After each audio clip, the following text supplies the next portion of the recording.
on espère que vous vous portez bien, évidemment. C'est bientôt la fin du déconfinement.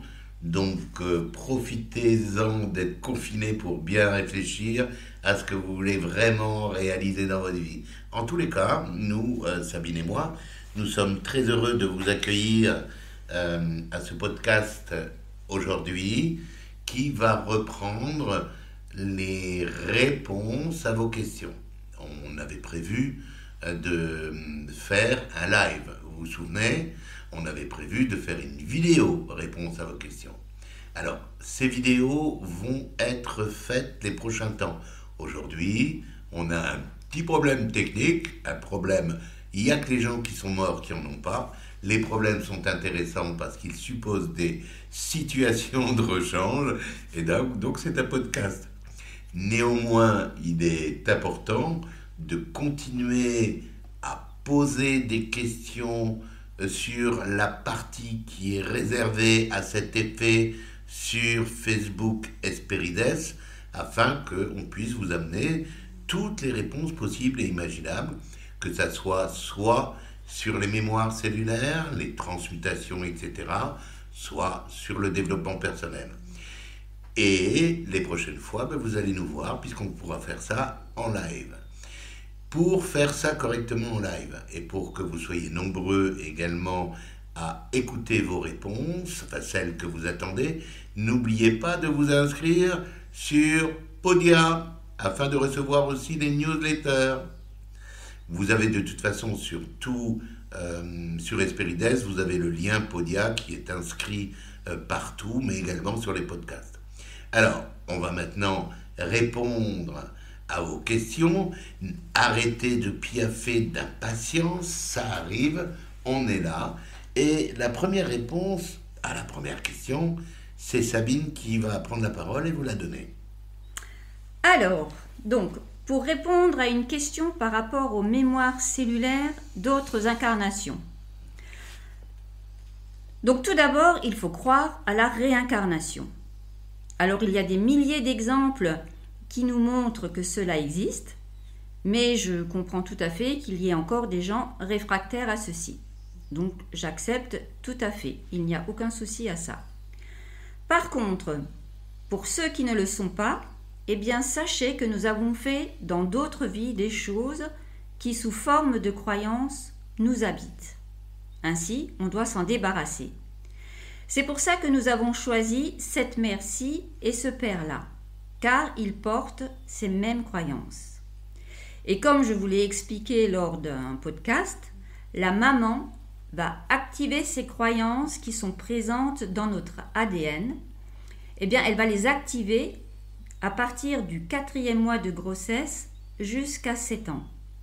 Et le père, à son tour, va activer les croyances de 7 à 14 ans. Donc, si j'ai pas compris que je portais cette croyance-là à ce moment-là, les événements de la vie vont me montrer par effet miroir que je la porte. Ainsi, très souvent, les croyances limitantes et négatives présentes dans cette vie ont très souvent été créées dans d'autres vies. Alors, par contre, pour ceux qui ne croient pas à la réincarnation, limitez-vous aux croyances qu'on vous montre dans cette vie-ci, de bien les comprendre et ensuite de les dégager, car elles font partie de votre ADN et débarrassez-vous-en pour créer une plus belle vie. Et vous ne créerez pas de problèmes métaphysiques avec la réincarnation. Voilà, j'espère que j'ai répondu à cette question. Maintenant, je vais laisser la parole à Claude qui va répondre à d'autres questions. Avec plaisir, merci ma chérie. Oui, vous comprendrez très bien que à travers le podcast, nous ne pouvons pas citer les noms des personnes qui ont posé les questions. Mais en tous les cas, je voudrais vous remercier pour vos questions. C'est la preuve que vous vous impliquez. C'est également la preuve que vous cherchez à aller mieux et aller plus loin. Et ça m'excite beaucoup et ça m'encourage à vous donner les réponses, évidemment. Plus tard, lorsque nous allons réaliser les lives, bien entendu, je citerai les noms des gens parce qu'il est important que la personne sache qui a posé la question et que nous répondons effectivement à sa question. Alors, aujourd'hui, je ne citerai pas les noms. En tous les cas, on a eu d'autres questions très intéressantes. Et la première, c'est en connaître davantage sur la transmutation. Et parallèlement, une autre personne nous a demandé d'expliquer comment on peut identifier la croyance que je dois transmuter qui est en moi. Alors, finalement, je vais répondre à ces deux questions en une seule.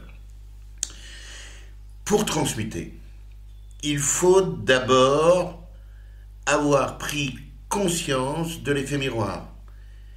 Si j'ai pas pris conscience de l'effet miroir, si j'ai pas pris conscience de ce que la vie, les hommes, les êtres humains, les situations me montrent, me renvoient, je ne pourrai jamais avancer. Donc il est important pour moi de voir qu'est-ce qu'on me montre. Et l'effet miroir qui me concerne, eh bien, est important. Et comment savoir qu'il me concerne ? Eh bien, il va obligatoirement me créer une émotion, et cette émotion va me titiller au plus profond de moi-même. Quel type d'émotion ? Eh bien, toutes les émotions qui ne sont pas équilibrées, comme la peur, comme un désir malsain, un meurtre, par exemple, un désir malsain, ça peut être autre chose, une colère, une jalousie, une rancune, mais aussi une émotion qui peut me bouleverser au plus profond de mon cœur et me faire pleurer, et faire pleurer mon cœur.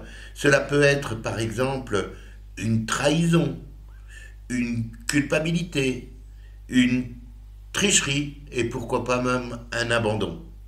Ensuite, lorsque cette énergie émotive m'aura habité, je vais pouvoir dire « Waouh, je porte quelque chose là. Qu'est-ce qu'on me montre ?» Et je dois comprendre qu'est-ce qu'on me montre. Donc pour ça, je dois identifier ce qu'on me montre.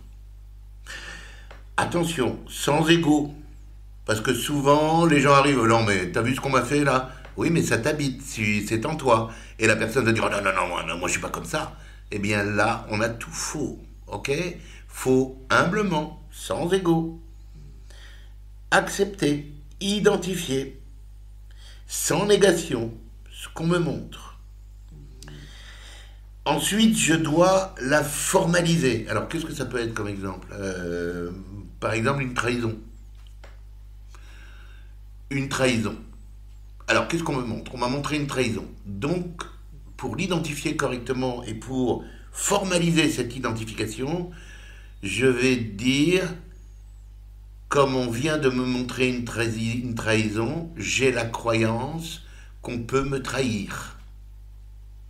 Mais j'ai aussi la croyance que je peux trahir. Mais j'ai aussi la croyance qu'on peut trahir. Ok ? Ça peut être quoi comme trahison ? Mais ça peut être simplement une trahison par rapport à une forme pensée.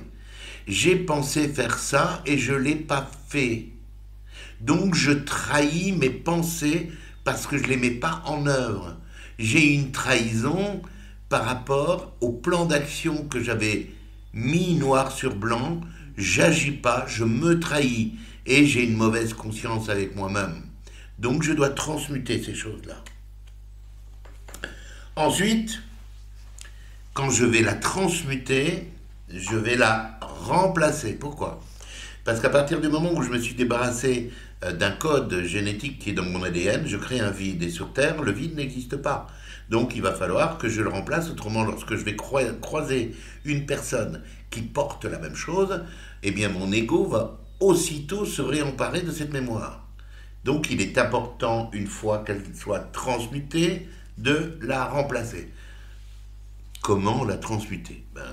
Là, ça fera l'objet d'un post tout à fait particulier où on va parler de la transmutation cellulaire. Il est clair que la transmutation cellulaire ne peut, pour des raisons évidentes, ne pas se faire à distance. On n'est pas capable aujourd'hui d'ouvrir une porte énergétique, d'ailleurs ça n'existe pas, pour mettre les puissances d'une pierre dans laquelle il y a 8 symboles énergétiques puissants, mais extraordinaires puissants sur le chakra solaire et sur le chakra du cœur. Ces symboles énergétiques doivent toucher le chakra solaire, ces symboles énergétiques doivent toucher le chakra du cœur, et même en ouvrant une porte énergétique par double ou triple décagone, c'est impossible, même si je le veux. Si je transmute à distance, je vais croire que je me suis débarrassé de cette croyance, mais je vais juste croire. Tu vas me dire que peut-être croire, c'est bien, mais c'est pas suffisant. Cette mémoire va ressurgir et l'événement limitant et bloquant va ressurgir peut-être 6 mois plus tard, 1 an plus tard, mais en tous les cas, il est toujours à l'intérieur de moi-même, donc l'univers va continuer à me le montrer. Voilà, ça c'était important. Pour répondre maintenant à une autre question qui me semble très puissante, je ne peux pas citer le nom, la personne nous dit, merci d'avoir posé cette question en tous les cas, comment faisons-nous pour retirer nos squelettes de nos placards? Alors, les squelettes qui ne sont pas dans les placards, je me souviens qu'il y avait un film là-dessus, les squelettes du placard. Dans le placard, il y a tes rêves qui ont été enfouis. Non, les squelettes, il faut s'en débarrasser clairement. Les squelettes psychologiques, il faut t'en débarrasser. Alors, qu'est-ce que c'est? Je voudrais revenir quelques moments sur les squelettes psychologiques. Tous les jours, on a des femmes, des hommes qui s'infligent des suicides psychologiques. Ils se tuent une partie d'eux-mêmes. Ils tuent une partie de leur conscience en utilisant 2 armes pour tuer leur psyché. Ces 2 armes, c'est la gêne et la deuxième, c'est la culpabilité. La gêne ou la culpabilité peut être créée par plusieurs points importants. On les avait vus, rappelez-vous sur le podcast, ça peut être à cause de mon passé, ça peut être à cause de ma famille, de ma généalogie, de choses qu'on veut cacher, de choses qu'on ne veut pas dire. En fait, la gêne se manifeste souvent lorsqu'on fait quelque chose qui est répréhensible par rapport à notre éducation. On va qualifier ça de mal, et je vais être mal avec moi-même. Cette gêne peut être provoquée également par des attitudes de mes amis ou de mes supérieurs. D'accord ? Par une action que je peux avoir qui risque d'être désapprouvée par mes collaborateurs. Je me sentirai mal dans mes baskets. Et je peux me dire, j'y arriverai pas, je suis pas prêt, j'ai mauvaise conscience avec moi-même, je me suis rendu ridicule, etc. Je suis pas à la hauteur et j'en passe et les meilleurs.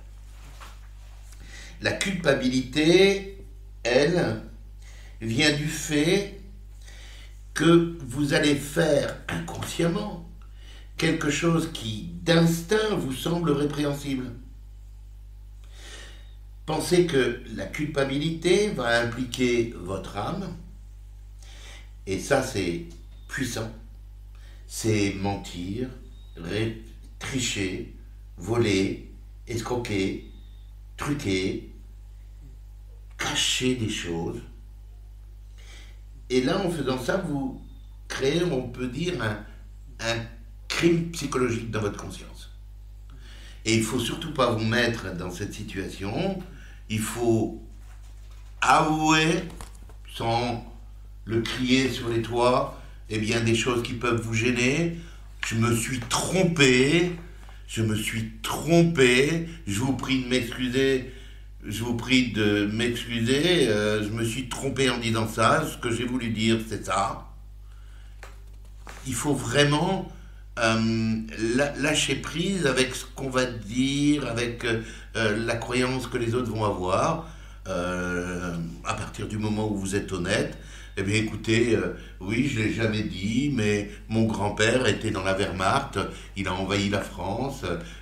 Oui, je vous l'ai jamais dit, mais puisque vous en parlez, j'ai deux oncles qui étaient dans la Hitlerjugend. Bah oui, voilà. Et alors, et alors, et alors, il faut dégager ça parce que vous n'êtes pas responsable de ces choses-là.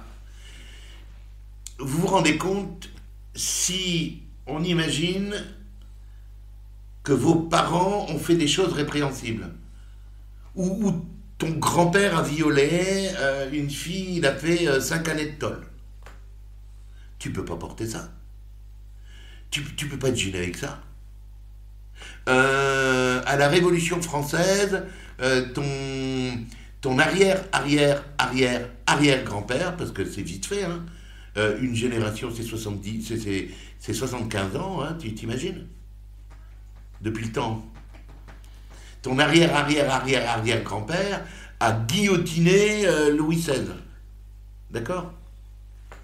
Tu ne peux pas porter cette culpabilité, tu ne peux pas porter cette gêne. D'accord?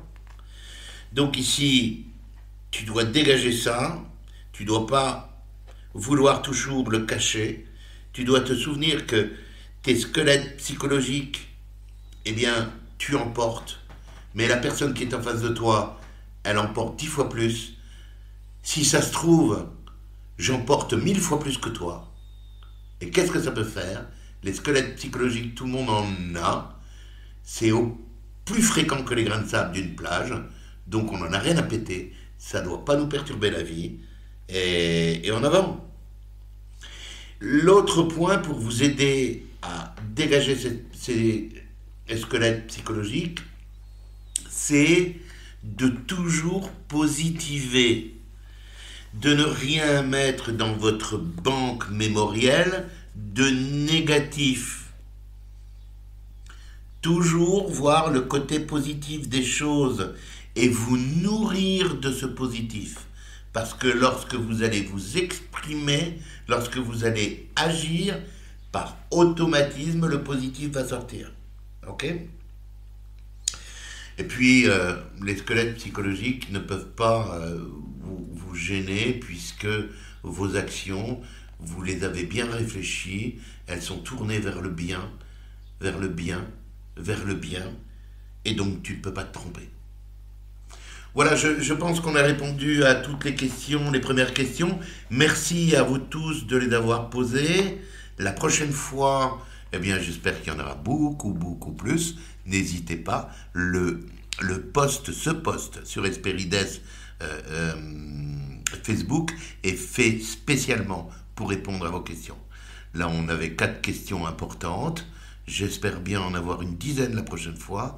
Et la prochaine fois, on fera tout pour que ça soit en vidéo. Ok? On espère, j'espère, Sabine aussi, je pense, qu'on a répondu à vos questions. Et puis, on vous souhaite un super week-end avec plein de soleil comme ici au Portugal. Bon week-end à tous! À bientôt!